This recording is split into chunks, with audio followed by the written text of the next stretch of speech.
Hello les girls, hello les man boss, how are you? Comment allez-vous? Moi je vais hyper super bien, just like. C'est Lady Sonia quoi, c'est de ça qu'il s'agit. Je vais bien. Alors aujourd'hui je voudrais te dire zip it. Zip, écris-moi zip it. Zip c'est Z-I-P, ça veut dire ferme la boucle là. Une zip c'est une braguette. C'est comme si ta bouche c'est comme une braguette, apprends à la fermer. Tu vas dire mais attends tu nous manques de respect. Oui je te manque de respect. Tout ça pourquoi? Pour t'aider. C'est-à-dire, il y a des gens, vous n'avez pas remarqué que quand vous parlez trop tôt de certaines choses, ça ne se réalise pas. Quand vous parlez trop tôt de certains projets, ça finit par échouer. La honte reste dans votre camp. Dès que vous commencez à dire à une amie, à X, Y, que voilà, je vais faire ceci, ça devient compliqué. Mon ami, il y a des choses spirituelles. Il y a des choses dans les airs que tu ne vois pas, que tu ne comprends pas. C'est pour ça que je dis zip it, ferme ta bouche. La Bible dit celui qui parle beaucoup ne manque pas de péché. Tu pèches contre toi-même, contre ta destinée, contre ta vie. Quand tu parles beaucoup, tu rapportes trop de choses.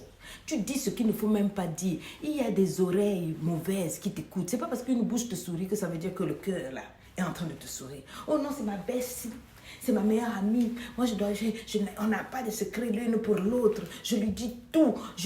Zip it, zip, ferme-la. Écris-moi ça, ferme-la. Et tag une copine pour dire, Lady Sonia a dit ferme-la. D'abord, je vous donne rendez-vous le 5 décembre à Abidjan, vous le savez. Et puis le 20 novembre, on sera à Paris aux Esselières. Donc ça, c'était la parenthèse, je continue. Maintenant, ça, au moins, je pouvais la zip out. Maintenant, je dis zip it. Tu veux faire quelque chose de bien. Tes rêves, tes projets, ce que tu nourris dans ton cœur, ce que Dieu a déposé dans ton cœur comme destinée. Tu n'as même pas encore commencé à réaliser. Tu vas de bouche en bouche à raconter. Les gens volent tes projets. Tu te plains. Ils ont fait. Ce n'est pas eux, c'est toi. C'est toi. Tu parles trop. Tu as la bouche trop ouverte. Ceux qui t'écoutent là, leur cœur n'est pas bon. Moi, il y a beaucoup de gens. Avant, je ne comprenais pas. Je trouvais que tout le monde était bien. Tu sais, moi, j'ai grandi de manière un peu... On m'a aidé d'une façon naïve. À aimer les gens, à aider les gens. En plus, je me suis mise à prier, donc là, c'est la catastrophe. À faire de Dieu ou l'altruisme. Donc, j'ai débordé. Quand toi, tu débordes, les gens aussi débordent. Ils ne connaissent pas leurs limites. Il faut apprendre à bloquer les gens au niveau de leurs limites. Mais si tu parles beaucoup, tu leur permets de transgresser les limites. Il y a une limite que Dieu a établie entre toi et lui seul. On appelle ça le secret. Toi, tu parles de tout, de l'intimité avec ton conjoint, ta relation qui vient à peine de commencer avec ton gars, à peine 2, 3, 4 jours. Toutes tes copines doivent savoir que tu as trouvé un nouveau gars, qui veut t'acheter une voiture, qui veut t'épouser, tout et tout. Ça ne s'arrête pas là, tu vas aller même le présenter pour dire non, ça c'est mes becs. Si tu m'aimes, en tout cas, il faut les aimer, il faut les accepter. Prenez son numéro, c'est votre beau. Tu fais preuve d'indiscrétion. Tu t'étonnes après quand tes copines vont là-bas derrière et elles te tapent d'eau. Elles racontent toute ta life. Elles racontent toute ta vie à ce gars-là. Tes ex, tes quoi. Et le gars maintenant ne te voit plus, il ne te sent plus. Même pas quelque temps parce que tu as livré les secrets. Tu as aidé trop, tu as dévoilé trop vite. Le gars ne s'est même pas présenté en famille que tu as déjà présenté par-ci, par-là, toutes tes copines, tout et tout. Donc, tes copines, elles cherchent gars, elles cherchent mari. C'est difficile. Les temps sont durs. Donc, elles sont passées derrière, elles ont fait ça propre. Elles t'ont récupéré le gars. Maintenant, tu te plains. Assieds-toi. Calm down. Sit down with yourself. Est-ce que toi-même, tu ne vois pas que ta bouche qui parle beaucoup, là, c'est ça qui te tue? Est-ce que tu ne vois pas que ta bouche, c'est une arme lourde de destruction de ta vie? Tu passes ton temps à accuser les sorciers du village, accuser ton oncle, ta tante. Mais regarde comment tu racontes ta vie. Ton mari a le projet de construire au village ou bien je ne sais pas. Vous n'avez même pas encore mis une brique. Il a seulement payé l'architecte pour commencer le dessin là, le plan. Avec le plan là, toutes tes copines ont le plan là dans leur téléphone. Tu es quel genre de femme? Tu es quel genre de personne? Quelqu'un qui n'a pas la maîtrise de sa bave, de sa bouche, de sa mâchoire. Je vous ai mis ça la dernière fois. Quand tu sens que tu as envie de parler de ta vie là, achète un chewing-gum, 2, 3, même 10 chewing-gums, mets dans ta bouche, tu mastiques. Si tu sens que ça te démange, que tu as envie de parler. Parce que c'est pas possible. Dieu ne peut rien faire avec quelqu'un qui parle beaucoup. Il y a un monsieur qui m'avait dit, coach, moi, entre-temps, je voulais devenir franc-maçon. J'ai tout fait pour rentrer dans la franc-maçonnerie. Ils m'ont recruté, ils ont pris les papiers, ils ont fait les enquêtes et tout. Et puis, en dernier lieu, ils m'ont refusé. Et j'avais un parrain qui avait sponsorisé. Je suis allée le voir, j'ai dit, je ne comprends pas, vraiment, je voulais rentrer dans la confrérie, dans la fraternité, tout ça, parce que je veux réussir dans la vie, je veux ceci, je veux ceci. Et il a été choqué de ce que ce parrain lui a dit. Le parrain lui a dit, tu avais toutes les qualités, mais tu parlais trop. Oh, dans nous, toute là, c'est la confrérie, il y a les secrets. Il y a des choses qu'on ne doit pas dire. On s'est rendu compte que tu parles beaucoup, tu parles trop, tu dis tout. Il savait que s'il te confiait les choses, si on te faisait rentrer dans la confrérie, les choses secrètes allaient se retrouver sur la place du marché. Oh, ça, c'est des choses lourdes, graves que l'on fait là-bas. C'est seulement ça qui a fait qu'on ne t'a pas accepté. Il y a des postes dans ce monde que tu n'auras pas parce que tu parles beaucoup. Parce que tu racontes tout, tu n'as pas de secret, tu n'as pas de privacy. Écris-moi ça. Tout ce qui te touche sort. Tu ne veux pas laisser les gens être surpris de tes œuvres, choquer les gens par tes résultats. Pourtant, c'est bon.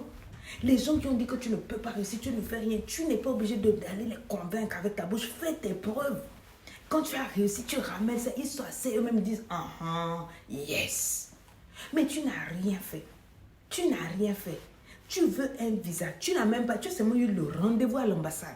Le quartier encore, moi, demain, j'ai rendez-vous à l'ambassade, moi c'est fini, vous et moi on ne se parle plus, c'est plus la même chose, tu tapes la poitrine, tu les respectes, tu les... Alors que tu n'as même pas été à l'ambassade. Après qu'on va te virer là-bas, tu reviens, tu as même honte, tu veux te suicider.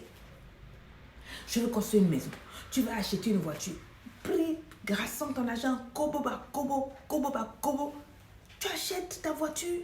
Est-ce que le monde entier est obligé de savoir que tu vas acheter une voiture? Et tu as eu la voiture là, va prier, va garer, roule doucement, va calme. Non, il faut faire des tours, il faut aller-retour au village, il faut que les oncles du village sachent que toi, ta mère t'a mis au monde, eux, ceux qui sont mis au monde là, ce sont des poussins. Aucun d'entre eux n'a eu une voiture. C'est pour ça qu'au retour, tu fais accident. Tu es parti frimer au village pour montrer à tes oncles là que toi, tu en as. Avec ta bouche large, maintenant j'ai l'argent. Je suis la première dans la famille à avoir voiture. En revenant de là-bas jusqu'à la maison, poutou, poutou, tonneau, tu es mort. Ça te coûte quoi de fermer ta bouche? Ça te coûte quoi de te taire? L'envie et la jalousie existent. L'envie et la jalousie discrètes sont suffisantes. Les gens nourrissent la jalousie, la haine. On peut te faire du mal pour rien. Rien que pour des projets qui ne sont pas encore réalisés. Apprends à mettre ta main sur la bouche. 99% des raisons qui font que tes trucs ne se réalisent pas, c'est parce que ta bouche a parlé. Ta bouche a cogné. Ta bouche a parlé trop tôt. Aux mauvaises personnes, au mauvais moment. Tu as eu tort de partager tes projets et même certains succès avec des personnes qui prétendaient être tes amis. Pourquoi tu es naïve? Même dans la chambre, tes copines, elles ne doivent même pas savoir ce qui se passe entre ton mari et toi, Oldie. Elles vont chercher à faire mieux que toi et Oldie, prendre ton foyer. Il faut avoir des garde-fous, des hedges comme j'appelle. C'est juste un rappel. Même les membres de ta famille, ce n'est pas tout le monde qui t'aime. Il y a des moments où tu dois mettre ta main sur ta bouche parce que l'envie se cache dans les cœurs. Tu ne peux pas voir et rien ne peut arrêter quelqu'un qui est environ pour te faire du mal cadeau. Travaille en silence. Laisse ton succès faire du bruit. Ce n'est pas mauvais. Tu parles trop. Oh, je pars en vacances. On va à Dubaï et tout. Laisse, les gens vont te voir arriver à Dubaï. Tu fais tes photos une fois que tu es à Dubaï. Les gens vont dire, au moins tu as fait. Mais si tu parles avant de partir là, oh non, vous avez vu, moi je vais acheter la voiture là, je vais acheter l'orange vert. Tu parles trop. C'est pour ça que la vie t'humilie comme ça. Je ne sais pas si je parle à quelqu'un. Ou tu as eu ta promotion, ou bien on t'a simplement dit, ah vraiment on apprécie votre travail, on va vous faire signer un contrat pour une promotion. Dès que tu es sorti du bureau là, on n'a même pas signé. Tous les collègues, hey, le chef a apprécié mon travail, il a dit qu'il va me donner une promotion. Quelqu'un à qui tu parles, qui est là, ça fait 35 ans, qui n'a même pas eu juste un merci, une félicitation, tu dois lui raconter ça, tu t'attends à quoi? Vous creusez vos propres tombes, vous les femmes, vous les hommes, mettez la main sur la bouche. Tu veux réussir, mets ta main sur la bouche. Moi, j'ai compris ça. Au début, quand je venais sur les réseaux sociaux, je parlais, je faisais mes trucs. J'ai vu comment les gens ont non seulement récupéré mes trucs, ils ont pris mes secrets, mes concepts, mes trucs. Ils se sont assis, ils m'ont fait, excusez-moi, ils m'ont... J'ai compris jusqu'au jour où le Seigneur dit, toi avec ton cœur là, les gens te détestent. Même dans les 2 millions d'abonnés que tu as là, ce n'est pas 2 millions. Hein. Tu as à peine peut-être 1000 ou 2000 personnes qui sont vraiment pour toi. Le reste là, ce sont des ennemis qui sont là, qui attendent ta chute, qui attendent tes erreurs. Donc si tu continues à parler, tu vas mourir. Tu es toujours là à avoir confiance, à aider, à poster n'importe qui. Et puis j'ai dit, j'arrête. Je ne poste plus sur la page, je ne mets plus les gens là. C'est fini. Parce que même tu les élèves, demain, ils pensent que voilà. Le cœur de l'homme est méchant. Le cœur de l'homme est méchant. Tu veux réussir, mets ta main sur ta bouche. Dis, je mets ma main sur ma bouche. Ça va, ça va. Si tu as envie de parler, va